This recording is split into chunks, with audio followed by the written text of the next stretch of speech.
ஒரு பேப்பர் கிளிப்ப வச்சு ஒருத்தர் ரூ. 1 கூட செலவில்லாம ஒரு வீடு வாங்குனார்ன்னு சொன்னா நம்புவீங்களா? கனடால 2005ல கைல் மெக்டானால்டுன்னு ஒருத்தர். அவர்கிட்ட இருந்த ஒரு ரெட் பேப்பர் கிளிப்ப போஸ்ட் பண்ணிட்டு, உங்ககிட்ட இருக்கிற ஏதாவது ஒரு உங்க உபயோகம் இல்லாத பொருள என்கிட்ட குடுத்துட்டு, நீங்க இத எடுத்துக்கலாம் அப்படின்னு ஒரு போஸ்ட்ட போட்டிருந்தாரு.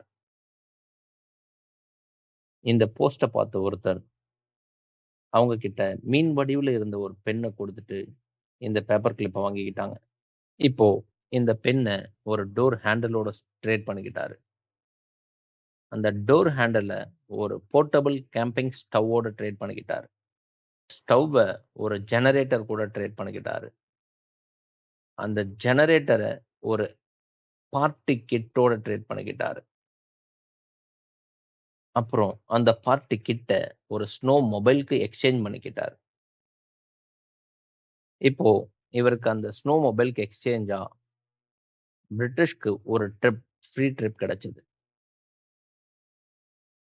இவர் அந்த ஃப்ரீ ட்ரிப்ப போஸ்ட் பண்ணாரு. அந்த ஃப்ரீ ட்ரிப்புக்கு எக்ஸ்சேஞ்சா ஒரு டெலிவரி வேன் வந்து ஒரு எக்ஸ்சேஞ்ச் ஆஃபர்ல கிடைச்சது. அந்த டெலிவரி வேன்க்கு எக்ஸ்சேஞ்சா அவருக்கு அரிசோனால ஃபீனிக்ஸ்னு ஒரு ஊர்ல வாடகையே இல்லாம தங்கறதுக்கான ஒரு ஆஃபர் எக்ஸ்சேஞ்சா கிடைச்சது. இப்படி ஒரு பொருளுக்கு பதிலா இன்னொன்னு அவரு ட்ரேட் பண்ணிக்கிட்டே இருந்தாரு. அப்படி அவருக்கு ஒரு ஸ்னோ குளோப் கிடைச்சது. அந்த ஸ்னோ குளோபுக்கு எக்ஸ்சேஞ்சா அவருக்கு ஒரு படத்துல நடிக்கிறதுக்கான வாய்ப்பு கிடைச்சது. அவருக்கு கிடைச்ச அந்த மூவி ரோல் ஆஃபரையும் எக்ஸ்சேஞ்சா போட்டாரு.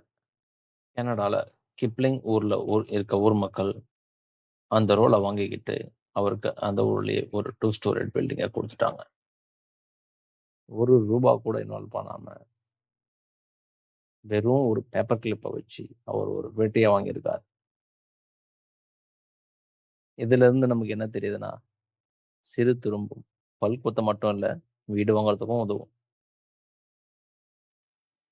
இந்த மாதிரி வித்தியாசமான பிசினஸ் ஸ்டோரீஸ கேட்க please subscribe business stories Tamil.